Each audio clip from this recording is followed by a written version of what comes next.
میں ان بچوں سے ایک اور نصیحت کروں گا، کسی سے نفرت نہیں کرو، کسی سنی سے نفرت نہیں کرو، کسی ہندو سے نفرت نہیں کرو، کسی عیسائی سے نفرت نہیں کرو۔ نفرت کرنے والا علی کے دروازے کا بندہ نہیں ہے۔ پیار بانٹنے والا، محبتیں بانٹو، اچھائیاں دیکھو، مثبت چیزیں دیکھو۔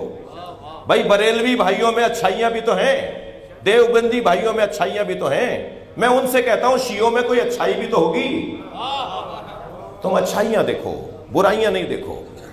ایک نبی نے اپنے حواریوں سے، یعنی اپنے امتیوں کے، کوئی امت میں سے کچھ لوگوں سے، ایک کتے کی طرف اشارہ کر کے کہا اس میں کوئی اچھی چیز نظر آ رہی ہے؟ اس کے اندر کیڑے اٹھ رہے تھے، وہ جو ہے وہ زخمی تھا، اس کی بہت بری حالت تھی، تو سب نے کہا نہیں جی کوئی چیز اچھی نظر نہیں آ رہی ہے۔ حضرت فرمایا تمہیں اس کے چمکتے ہوئے دانت نظر نہیں آ رہے؟ کوئی اچھی چیز تو ڈھونڈ لو کسی کے اندر۔ میں اس آیت کی تفسیر میں بات کر رہا ہوں، موضوع سے ہٹ کر نہیں بول رہا۔ حسد کرنے والے عزیزان گرامی اپنا نقصان کر رہے ہوتے ہیں، محسود کو وہ اس کا کچھ نہیں بگاڑ پائیں گے۔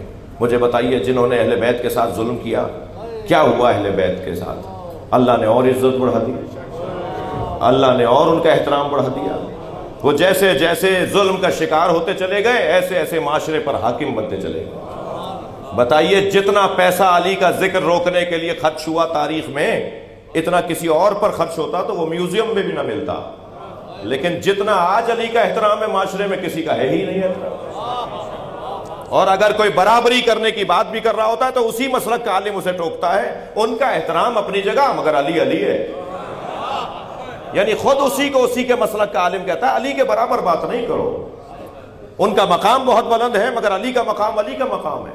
توجہ چاہوں گا، نبی نے ایک سفر میں کسی سے کھجوریں اس نے کھلائی نبی کو، سرکار نے کھجوریں کھا کے فرمایا جب مدینے آؤ گے تو میں بھی تمہیں کھجوریں دوں گا۔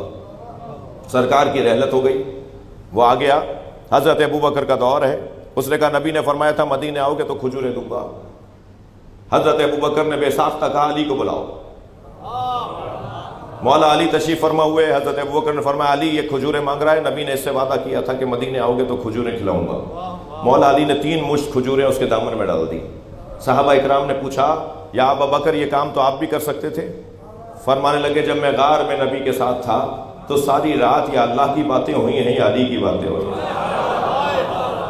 ساری رات سرکار نے مجھ سے اللہ کی بات کی ہے یا علی کی بات کی ہے، اور جو علی کی باتیں مجھ سے کی ہیں ان میں سے ایک بات نبی نے یہ فرمایا انا کفایا، میں نے کیوں کہا علی تم دے دو؟ فرمایا انا کفایا وکفا علی فی العدل سوا، میرا ہاتھ اور علی کا ہاتھ عدالت میں ایک جیسا ہے۔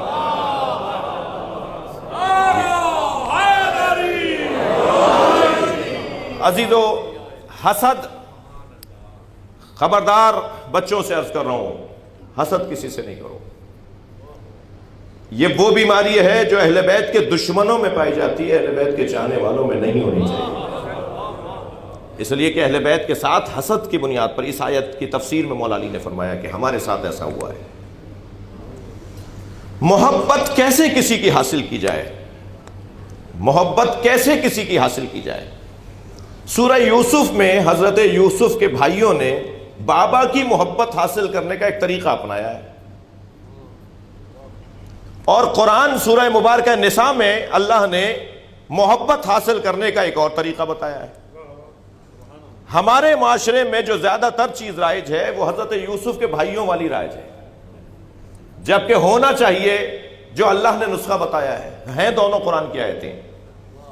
سورہ یوسف کے اندر ہے کہ حضرت یوسف کے بھائیوں نے سب جمع ہو کر، 11 بھائی جمع ہو کر کہتے ہیں اقتلوا یوسف واخوہ انا ہوا احب الی ابینا منا، آؤ چل کر یوسف کو اور یوسف کے بھائی کو قتل کر دیتے ہیں، اس لیے کہ یوسف بابا کے نزدیک ہماری نسبت زیادہ قربت رکھتا ہے، بابا اس سے زیادہ پیار کرتے ہیں، جب ہم اسے مار دیں گے تو پھر ہم ہوں گے، بابا کی محبت ہمیں مل جائے گی۔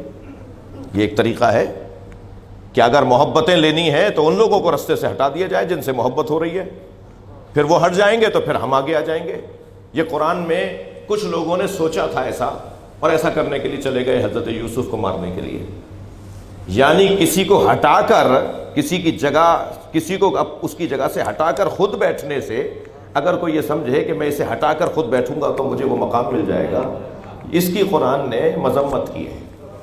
تم کسی کو ہٹا کر اس کی جگہ نہیں بیٹھ سکتے۔ ہر شخص اپنی روٹی مقدر میں لے کر آیا ہے، ہر شخص اپنا مقام اللہ سے لکھوا کر لایا ہے۔ کوئی کسی کی روٹی نہیں کھاتا، کوئی کسی کی جگہ نہیں جاتا۔ یہ ایک طریقہ، قرآنی طریقہ قرآن میں بیان ہوا، قرآنی تو نہیں لیکن قرآن میں بیان ہوا ہے، اور ایک طریقہ اللہ نے بیان کیا ہے، اور وہ طریقہ کیا ہے؟ ان الذین آمنوا وعملوا الصالحات، تم ایمان اپنا پکا کرو اور کردار اپنا مضبوط بناؤ۔ سیجعل لہم الرحمن ودا، تو پھر لوگوں کی محبت ان کے دلوں میں، لوگوں کے دلوں میں تمہاری محبت اللہ ڈالے گا۔ تم اپنا ایمان مضبوط کرو اور تم اپنا کردار مضبوط کرو۔ سیجعل لہم الرحمن ودا، اللہ ان کے دلوں میں تمہاری محبت کو ڈالے گا۔